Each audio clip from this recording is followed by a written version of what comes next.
What's going on, you guys? What's up? Welcome to another episode of Coaching Corner. So today's episode, unlike the last episode, we're gonna get into a different topic. Today's topic is going to be footwear, shoes, training shoes. So without further ado, let's hop right into it. So the first shoe that I have out of the two shoes that I'm gonna review today are two shoes that I've had already. I've had for multiple years on end and had multiple different pairs. These are just going to be the latest versions of what is currently out right now. The first shoe is going to be the Reebok Nano, or the Reebok Nano X. It's going to be this bad boy right here, as you guys can see.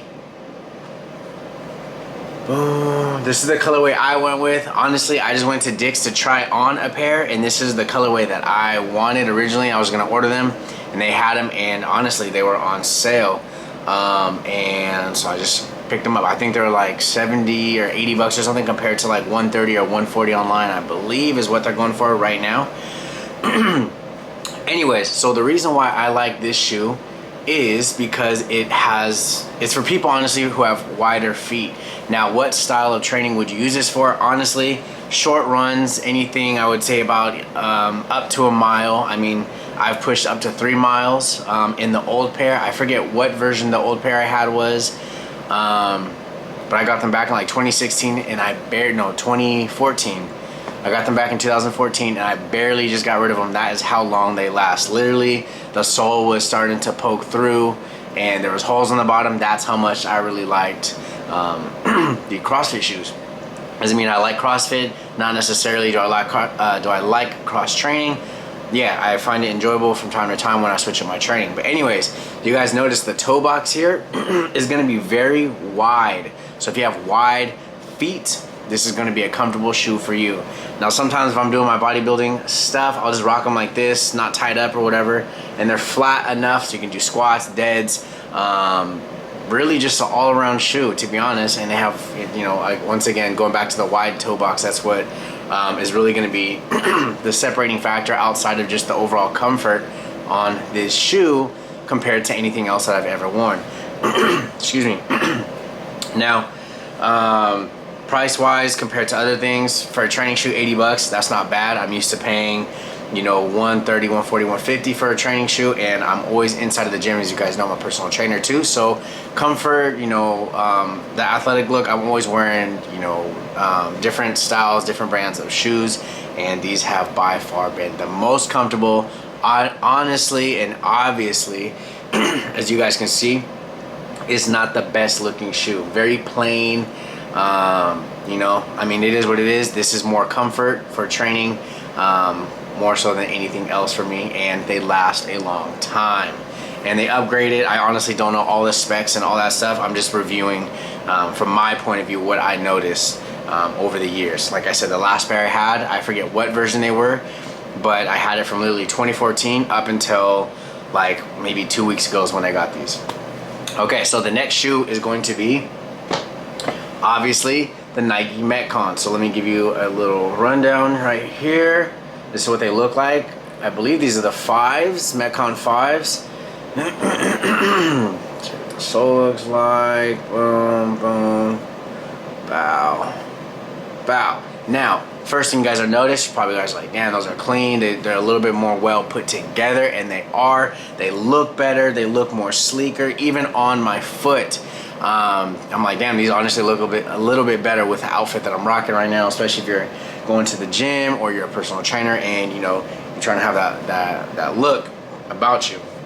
So the colorway on this, I went because I really, honestly, I like that little like kind of pink salmon color. It just popped, it stood out to me.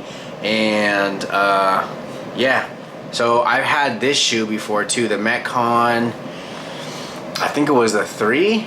I've had those for the longest time, and they break down the negatives. Of course, they break down fairly quick. Somewhat durable, but they're not as going to be as durable as the bad boys right here, the Reeboks. But these are all about the looks. If you guys have narrow feet, these shoes are for you.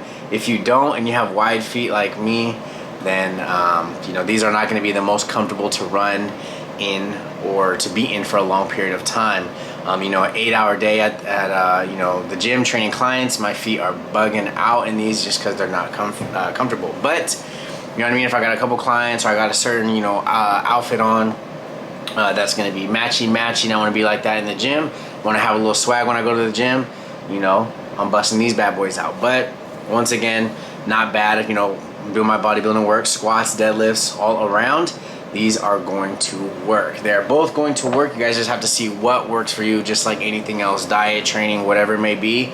Everybody is built different. I have wider feet, so these are more comfortable, although I like the looks of these guys better. But over a long period of time, these are not the most comfortable for my feet per se. Anyways, Metcon 5, Reebok Nano X. Now these are just all around good training shoes, I would say, in my opinion, no matter what you're doing. CrossFit, they're obviously both, they're both quote unquote CrossFit shoes, but that does not mean you only have to use them for CrossFit. Like I said, if I'm going for a 1 mile run, I'll bust these bad boys out. I can run in these, but my feet are not gonna feel the best after. Bodybuilding work, cross training, deadlifts, squats, you could do all that stuff in those. Now for those of you, I obviously get questions and have gotten questions over the years of, okay, what shoes should I be wearing, what shoes should I not be wearing? And it honestly breaks down to the style of training you're doing. If you're running a lot, I'd probably get a shoe with an elevated sole and something that's got a little bit of arch in it for your feet. Now if you're doing cross training, maybe something along the lines of these guys right here. If you're doing bodybuilding, you just need a flat shoe, especially if you're going to be squatting and or deadlifting. Or you could just use something like this. Now, the cheaper shoe that I use on my lower body days, if you guys are like, hey, I don't have $100 to spend, I don't have $80 to spend on, you know, just a training shoe. I don't even hit the gym that much. I'm just getting into it. I need a good, just all around shoe. Rock with either Converse or Vans.